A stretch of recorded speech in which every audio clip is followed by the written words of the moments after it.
Olá, meus alunos, bom dia, boa tarde, né? Depende do momento que você for assistir essa videoaula. Espero que vocês estejam todos bem, espero que estejam se cuidando. E é aquela mesma fala, né? Vocês devem estar se perguntando, pô, mas toda a aula de todos os professores eles falam isso. Sim, né? É uma forma da gente estar sempre batendo na mesma tecla que a gente precisa se cuidar, precisa ter todos esses cuidados importantes para que a gente possa retornar à nossa vida normal o mais rápido possível. Então, isso é um conjunto de informações que a gente precisa estar toda hora lembrando, sim. Dizer que estou com muita saudade, espero em breve poder encontrá-los, tá bom? Meus amores, hoje a nossa videoaula é totalmente relacionada ao reino Monera, que nós vamos falar sobre as bactérias e cianobactérias.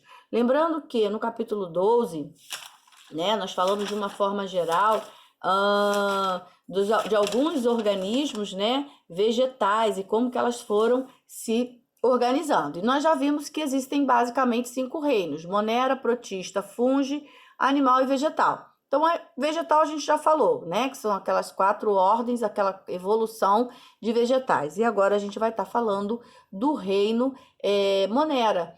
Quais são os seres vivos que fazem parte do reino Monera? Bactérias e cianobactérias. Qual a importância desses seres para os seres humanos e para o planeta? São de suma importância, tanto na alimentação quanto na produção de medicamentos. Todos os seres do reino Monera causam doenças? Claro que não, tá? Igual eu falei, tem algumas bactérias, elas são aliadas ao homem e ajudam a produzir alimento. Qual o tamanho desses seres? São unicelulares, eles são microscópicos. Que forma apresenta? Diversas. Cocos, bacilos, streptococcus, a gente vai ver que tem um monte de formas diferentes. Como se reproduzem? Podem tanto se reproduzir de uma forma sexuada ou assexuada. Qual o modo de nutrição? Existem vários. Pode se alimentar de matéria orgânica morta, pode se alimentar de matéria orgânica, pode se alimentar dependendo se for uma doença, de peles, da decomposição, enfim, a gente vai estar vendo isso. Onde vive? Pode viver na água, pode viver no ar, pode viver em vários ambientes. Então, a gente vai mergulhar nesse universo desses micro-organismos que são muito importantes para o meio ambiente. Alguns são ruins? São. Alguns são causadores de muitas doenças que são letais e que podem levar a pessoa à morte. Mas muitas bactérias são excelentes, porque ajudam a produzir alimentos, ajudam a produzir medicamentos, então elas são importantes. E aí a gente vai começar a falar um pouquinho desse tipo de organismo, tá? Elas e todos os outros seres formados por uma única célula simples, eles não têm aquele envoltório que a gente já viu, né, em alguns capítulos atrás. Por isso que eles são chamados de procarionte. O material genético das bactérias ficam disperso no citoplasma. Fazem parte do reino Monera. São os menores organismos do planeta, gente. Eles podem viver no solo, em rochas, na água, no corpo humano, em outros animais e plantas, nos próprios alimentos, no lixo e até mesmo em fendas vulcânicas e no fundo do mar. Olha como são esses micro-organismos, né? Quase todos os organismos do reino Monera têm parede celular ao redor da membrana plasmática, tá? O único ser que não tem essa estrutura é uma bactéria causadora de um tipo de pneumonia nos humanos, chamado de micoplasma. Então, ela já não tem essa estrutura, tá? A parede celular é importante para dar proteção a esses micro-organismos. Em volta dessa estrutura, algumas procariontes apresentam uma cápsula, é um envelope, né, que acaba protegendo contra a perda de água, que ajuda as bactérias a guardarem alguma superfície, tá bom? Então, nós vamos ver aqui, olha, como são os seres do reino Monera. São seres microscópicos, unicelular porque é uma única célula, procarionte porque não tem a carioteca guardando todo o material genético. E pode ser autótrofos, ou seja, produzir o próprio alimento. Existem bactérias que sim, elas são autótrofas, elas são capazes de produzir o próprio alimento, e outras são heterotróficas, porque elas vão buscar o alimento, elas são consumidoras, tá? Essa questão de unicelulares, procariontes e heterótrofos, eu já expliquei, mas eu vou falar rapidinho. Unicelulares são formadas por uma única célula. Procarionte, não tem carioteca. E heterótrofos são seres que precisam buscar alimento em uma outra fonte, tá? Aqui nós estamos vendo um exemplar de uma bactéria, né? Então, você tá vendo que ela é simples, embora um desenho assim bem, né, colorido e tudo, mas ela é uma bactéria, né? É óbvio que tá aumentado aí muitas e muitas vezes para a gente poder visualizar, mas é um animal muito, é um micro-organismo muito simples. Então, aqui a gente está vendo um outro formato, né? Que são minúsculas e poderosas. Olha quanto o formato desses micro-organismos, tá? Então, vamos lá. Reino Monera. Quem são os seres desse reino? Antigamente, antes de Linneu, né, Carl von Linneu, que a gente já teve, acho que no capítulo 10 ou 11, não me recordo muito bem, era tudo muito bagunçado. E aí, o reino Monera era chamado apenas de bactérias. Mais tarde foram descobertas algumas diferenças entre as bactérias, separando em dois grupos, né, que são as arqueobactérias, arqueo, que é antigo, semelhante às bactérias que viviam na Terra há mais de 3 bilhões de anos. Podem viver em ambientes com condições extremas, pântanos onde não há oxigênio, aquelas que produzem o metano, locais com temperatura altíssima, cerca de 100 graus, olha bem, fendas vulcânicas submarinas, locais com alta taxa de salinidade, como o Mar Morto, meio ambiente ácido. Olha quantos lugares as arqueobactérias podem habitar. Quando descobertas por seres procariontes, as arqueos eram chamadas de arqueobactérias e as bactérias de eubactérias, eram diferentes, dois grupos.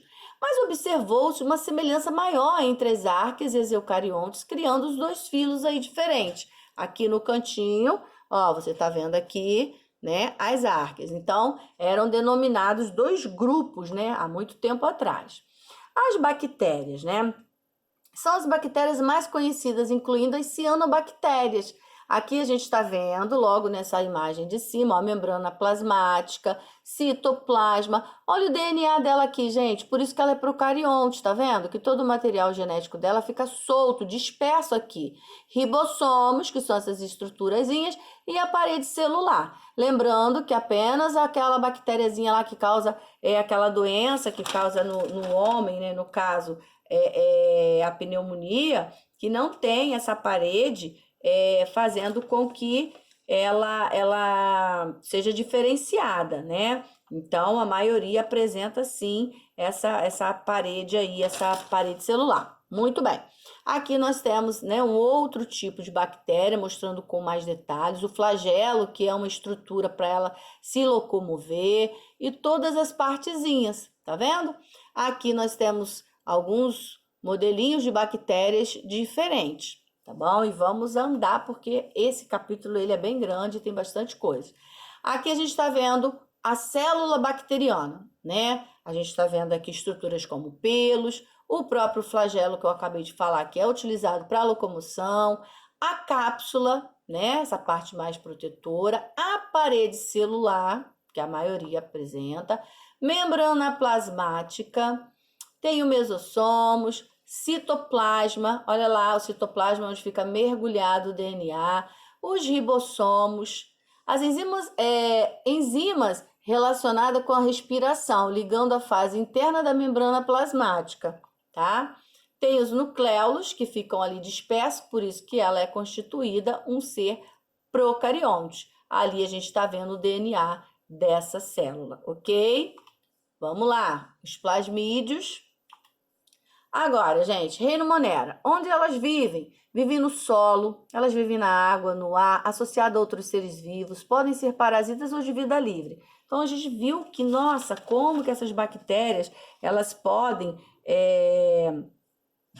viver em ambientes, né? Fendas vulcânicas, no ar, na água, água doce, no Mar Morto. Gente, elas podem habitar diversos lugares, tá? Que forma elas apresentam? Será que elas têm uma forma única? Elas apresentam um único jeito? Não. Ela tem várias formas. Essas aqui só são alguns exemplares. Então, aqui a gente tem aqui, ó, cocos, tá? Dá uma olhadinha, que parece um monte de bolinhas. As cores, elas são computadorizadas, só para vocês entenderem. Os bacilos, que parecem esses bastõezinhos. Os vibriões, aqui embaixo, que parece uma vírgula. E espirilos, tá, gente? podem viver associadas umas às outras, podem viver em grupos, igual a gente está vendo aqui, ou elas podem viver vida livre, né? Podem viver formando colônias ou podem viver com vida livre. Aí nós temos aqui os diplococos, estafilococos, os streptococos, todos esses grupos. Gente, existem muito mais bactérias com formatos diferentes, tá bom?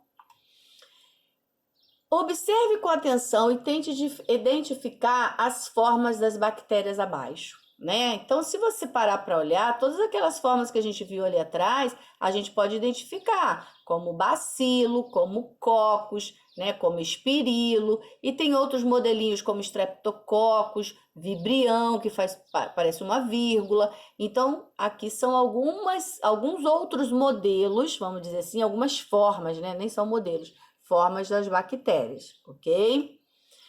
Muito bem, chegamos na parte como elas se reproduzem. Como no início do nosso slide, eu falei que elas tanto podem se reproduzir assexuadamente como sexuadamente, né? As bactérias se reproduzem na maioria das vezes assexuadamente, ou seja, sozinha. Nesse caso, as bactérias filhas, elas são idênticas àquelas que lhe deu origem, né? Elas vão se dividindo e aí aquela que seria a mãe, ela vai se dando origem a novas bactérias e as suas bactérias, vamos dizer, as filhas, são idênticas. Então, vamos olhar aqui no slide, tá vendo? Tem aqui uma bactéria A. Ela está se dividindo, o material genético dela, o DNA dela, ela está começando a se dividir, dando origem, olha aqui, ó, a dois novos DNAs, tá vendo? Aí vai fazendo esse movimento, vai fazendo essa divisão internamente, por ser procarionte, até o momento em que elas se dividem. Aí, se você parar para olhar, que essas duas bactérias filhas, elas são idênticas aqui, ó, a bactéria A.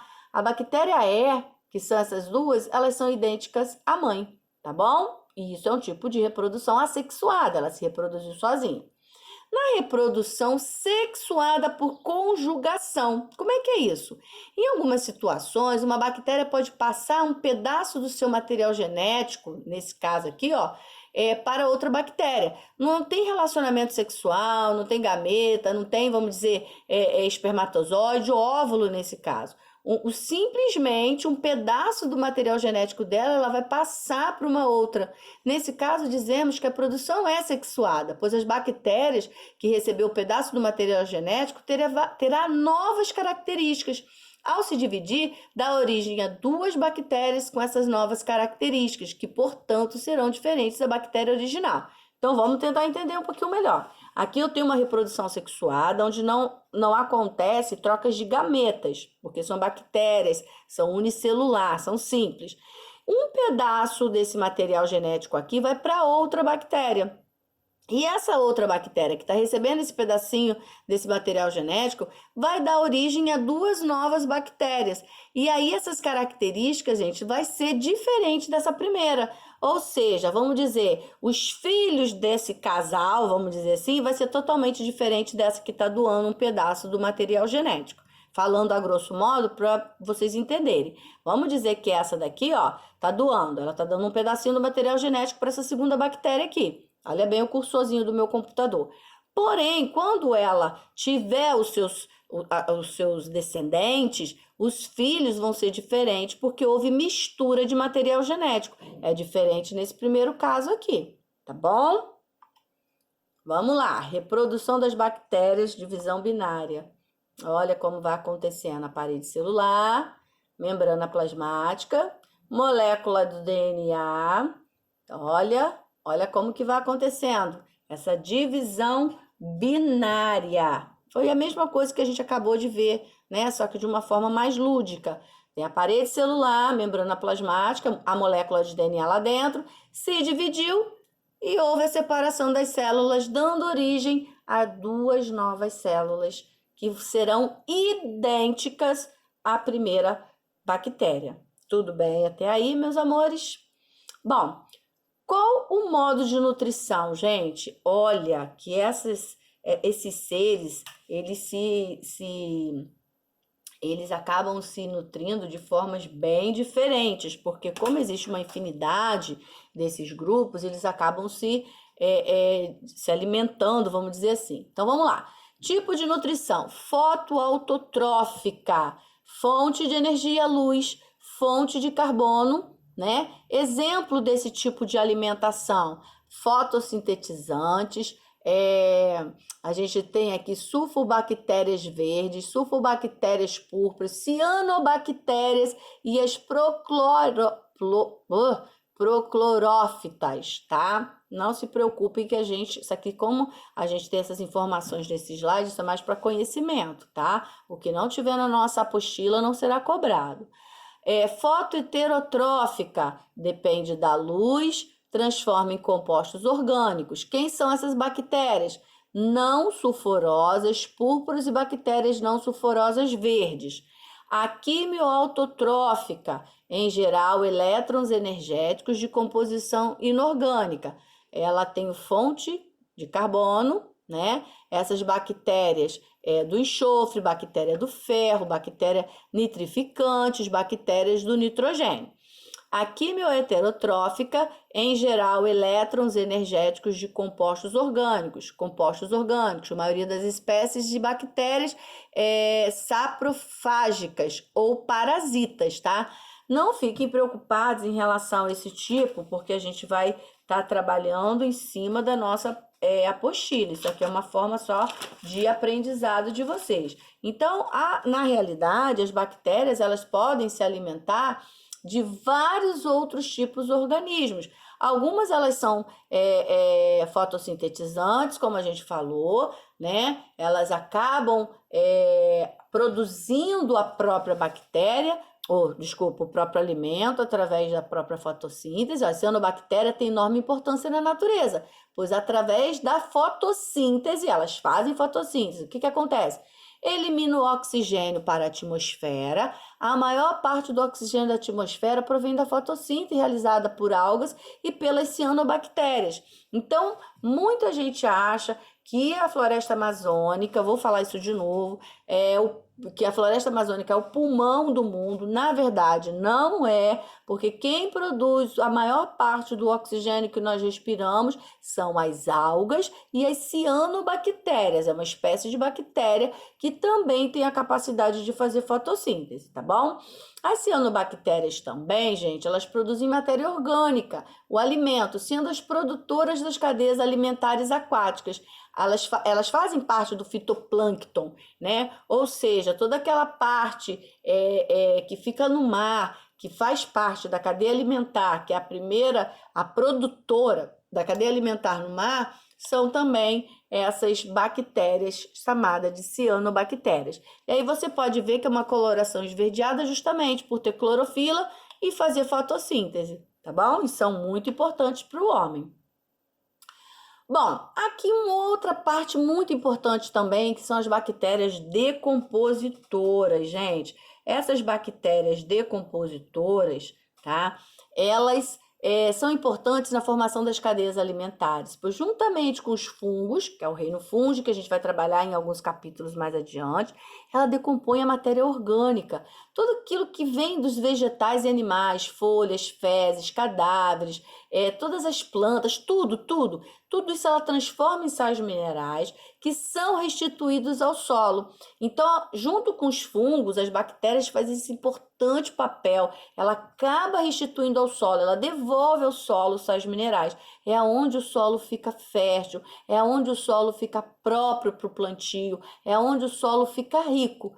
Esses sais minerais serão absorvidos pelas plantas, sendo incorporados por elas em novas cadeias alimentares. Então, quando você planta algo num solo rico, né, fértil, você já sabe que bactérias e fungos já fizeram esse papel de tornar essa terra fértil, para que possa realmente fazer uma horta, fazer um jardim, né, cultivar alguma coisa. Então, essa terra é fértil por conta da ação das bactérias e dos fungos, tá bom? Dando continuidade. As bactérias simbióticas, ou também chamadas de mutualísticas. A gente falou isso em relações ecológicas, mas vale a gente relembrar. Vivem associadas a outros organismos, né, gente? Trocando benefícios com os mesmos. Como exemplo, as bactérias que vivem nas raízes das plantas, como as leguminosas, feijão, ervilha. Essas bactérias, elas fixam o nitrogênio que penetra no solo e transforma em sais minerais. Deixa eu lembrar um pouquinho aqui, ó. Vamos dar uma olhadinha aqui no número 1, tá vendo? A gente tá vendo os pontinhos aqui, nas raízes aqui de uma leguminosa qualquer. Essas bactériazinhas, gente, elas são chamadas de bactérias nitrificantes. São esses pontinhos que a gente está vendo aqui. Deixa eu tentar aqui, porque o meu computador aqui... Aqui, ó. Tá vendo? São esses pontinhos. Essas bactérias, elas captam o nitrogênio, transformam em nitrato e esse nitrato é transformado pela planta como um nutriente, como proteína. Então, quando você come o feijão, quando você come a ervilha, você pode entender que foi uma ação também dessas bactérias chamadas de nitrificantes que ficam na raiz. Então, ela vive uma relação simbiótica, ou também chamada de mutualismo, ela troca favor. Ela ajuda essa raiz, ela fornece algum tipo de benefício para essa raiz, e essa raiz fornece abrigo, fornece condições para que ela possa viver ali. Eles vivem juntos, eles não podem viver separados. Então, a gente diz que é uma relação simbiótica ou mutualística e é muito importante para o homem, tá? Essa bactéria, ela é essencial para a vida do homem. Aqui, número 2, bactérias que vivem no estômago dos ruminantes. Quem são os ruminantes? São aqueles animais que só comem vegetais, né? Como o boi, como a girafa. E aí, quando eles comem, o estômago desses animais, eles não são capazes de digerir a celulose. A gente já falou sobre isso já num dado momento. Então, não digere a celulose. Então, lá no estômago desses animais, tem essas bactérias que têm a capacidade de fazer essa digestão. Então, quando o gado, como a girafa, eles comem esses alimentos, o que vai acontecer? Ela vai fazer um importante papel de digerir a celulose para esses animais. Então, também é muito importante para esse tipo de ação, por isso que elas vivem uma ação. Então, o gado não pode viver sem essa bactéria e essa bactéria não pode viver sem o gado. É uma relação troca de benefícios, é mutualístico, tá bom? O gado oferece abrigo, oferece alimento, oferece água lá no estômagozinho dele, ao mesmo tempo que a bactéria faz o favor de digerir a celulose. Então, é uma troca de favor. Nesse terceiro exemplo, nós temos a bactéria que fica na nossa flora intestinal. Ela é muito importante. Essas bactérias, elas produzem vitaminas que que são absorvidas com o complexo B e a vitamina K. Fica aqui, ó, no nosso intestino, elas vivem naturalmente, são as bactérias do bem, tá? A gente tem como exemplo aí os lactobacilos, que são bactérias que vivem e que precisam ser reforçadas na nossa alimentação, tá bom? Agora, como é o tipo de respiração dessas bactérias? Algumas, gente, precisa de oxigênio, outras não. Muitas bactérias são aeróbias, ou seja, elas obtêm energia combinando a glicose com o gás oxigênio, ok? Algumas são anaeróbias, obtendo energia com a utilização do gás oxigênio. Entre as anaeróbias estão as fermentadoras, que obtêm energia através da fermentação. Desse modo, então a gente tem aeróbias, que utilizam oxigênio, e anaeróbia, que utiliza a respiração através da fermentação. Então, nesse caso, nós temos aqui primeiro, fermentam leite, que é os lactobacilos, transformando em iogurte, requeijão e queijo. Então, quando elas fazem esse tipo de processo de respiração, vamos dizer assim, ela está produzindo alimento para a gente, né? Como o queijo, o requeijão, o iogurte, olha que legal. Agora, fermentam o vinho também, transformando em vinagre. Então, todo esse tipo de aparato que a gente está acabando de ver são ações das bactérias que, na sua presença ou ausência do oxigênio, acaba produzindo alimentos para o nosso dia a dia. Agora, cuidado! Existem bactérias fermentadoras dentro de nossa boca, elas fermentam açúcares produzidos dos ácidos que corroem os nossos dentes, causando as cáries. Por isso, devemos escovar os dentes após a cada refeição. Quando a gente come, fica entre os nossos dentes o quê? Restos de alimento, açúcar, enfim, tudo quanto é nutriente. E se a gente não tem uma higienização, se a gente não tem o cuidado, as bactérias elas acabam fermentando e aí transformando aí a parte, né, do nosso dente, trazendo aí, fazendo com que venha a cárie, que é o apodrecer mesmo, né, o estragar dos dentes. Então a gente tem que ter esse hábito de higiene muito grande. Bom, falamos de coisas maravilhosas das bactérias, né? Como elas ajudam a produzir o queijo, a coalhada, o requeijão, o iogurte, né? São as bactérias do bem, as que vivem no nosso intestino, que vivem no intestino do gado e por aí vai. Agora, existem aquelas bactérias, gente, que são causadoras de doença. São aquelas bactérias que a gente tem que ter muito cuidado, né? São as chamadas patogênicas. Entre elas, gonorreia, hanseníase, tuberculose, sífilis, tétano, botulismo, meningite, leptospirose, cólera e a disenteria bacilar. Vamos dar uma passada rápida em cada uma, tá? Gonorreia, transmitido por contato sexual, só pode pegar através da relação sexual. Quais são os sintomas? Muita dor, ardência a urinar, corrimento nos órgãos sexuais, causada pela bactéria, que a gente está vendo o nome científico aqui, ó, Neisseria gonorrhoeae, tá vendo? E elas são essas bolinhas ali. Tem que usar preservativo, igual tem aqui, ó, tem um desenhozinho no cantinho aqui. Relação sexual, usa o preservativo para evitar esse tipo de doença, como muitas outras. Hanseníase ou lepra, olha que situação. Transmitida por gotículas de saliva. Lembra que eu sempre falo em sala de aula? Gente, cuidado. Coisas pessoais. Eu falava isso até antes mesmo da pandemia, falava até mesmo antes do corona. Garrafinha d'água, cada um tem que ter a sua. Refrigerante, cada um tem que ter o seu. Se você quer dar algo para alguém, você pega o copinho e dá antes. Porque existem várias gotículas de saliva e se a pessoa tem algum tipo de doença, pode estar passando nesse momento, tá bom? Então, ó, transmitida por gotículas de saliva do doente, dispersas no ar ou por contato físico, né? E deixam essas lesões na pele, né? Nas mucosas, nos nervos, provocando insensibilidade na pele. Então, ela é causada por esse tipo de bactéria aí, ó, Mycobacterium leprae. Olha bem como fica, olha como tá essa imagem desse senhor aqui. Muito triste, né?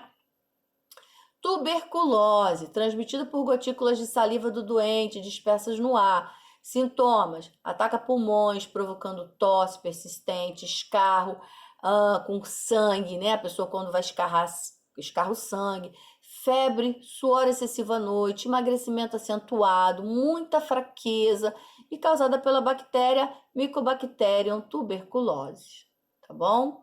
Então tem que ter muito cuidado. Sífilis. Sei que as imagens são pesadas, mas é importante a gente ver para a gente ter um cuidado. Sintomas: aparecimento próximo aos órgãos sexuais, feridas de bordas endurecidas, indolor, cancro duro, que regride mesmo sem tratamento, né? E a pessoa acha que tá boa e não tá, mas a doença continua com sérias consequências, atacando diversos órgãos do corpo, inclusive o sistema nervoso, provocando paralisia e até mesmo a morte, tá? E a bactéria responsável, Treponema pallidum, são os nomes científicos. O tétano, gente, muito comum quando vai soltar pipa, pisa em prego, corta com cerol, ela fica lá naquele ambiente sujo, transmitido por objetos contaminados que causam feridas profundas na pele. Sintomas: dor de cabeça, febre, contrações musculares, rigidez na nuca e mandíbula, causada por essa bactéria aí, ó, Clostridium tetani, tá vendo? E aí, ó, quando coloca a água oxigenada, quando tem a bactéria, ela começa a ferver. É sinal de que realmente ali tem aquele tipo de bactéria. Precisa ser tratado com urgência. O botulismo, gente, também a gente tem que estar muito atento, principalmente aos nossos alimentos, transmitido por alimentos contaminados, geralmente enlatados, mal esterilizados e mal conservados. Então é importante quando a gente vai comprar algum enlatado, azeitona, extrato de tomate, fica de olho na data, no aspecto, se a lata não está enferrujada, se a lata não está amassada, porque é uma doença muito grave pode levar a pessoa à morte, tá? Sintomas: vômito, dificuldade para falar, engolir, comprometimento do sistema nervoso, causando paralisia respiratória e, por fim, até mesmo a morte. a bactéria Clostridium botulinum. Meningite meningocócica, uma doença gravíssima, tá? Que pode ser transmitida por gotículas do doente, dispersa no ar. Sintomas: a bactéria provoca infecções nas membranas do cérebro, causando dor de cabeça intensa, febre, náuseas, vômitos, rigidez nos músculos da nuca, podendo levar a pessoa à morte. Gente, é muito perigosa essa doença e é causada por essa bactéria aí, ó, Neisseria meningitis. Reino Monera, ainda, leptospirose, que o pessoal costuma brincar, nadar, brincar nessas águas paradas logo depois de chuva, né? Ela é contaminada, essa água, por urina de rato. Os sintomas muito parecidos, ó, febre alta, vômito, calafrio, dores de cabeça, dores musculares nas articulações, causada pela bactéria Leptospira interrogans, tá vendo? E é através da urina do rato. Aqui a cólera, também transmitida pela água, alimentos contaminados, forte diarreia com fezes aquosas, branquiçadas, cólicas, vômito, náusea, causada pelo Vibrio cholerae, tá bom? Também por águas contaminadas. Disenteria, bacilares, transmitida por água, alimentos contaminados. Sintomas: diarreia aquosa intensa, pode causar desidratação, né? Porque a pessoa tem muita diarreia e vômito. Em casos mais severos, as convulsões, causadas por esses dois tipos ali, ó, Shigella e Salmonella.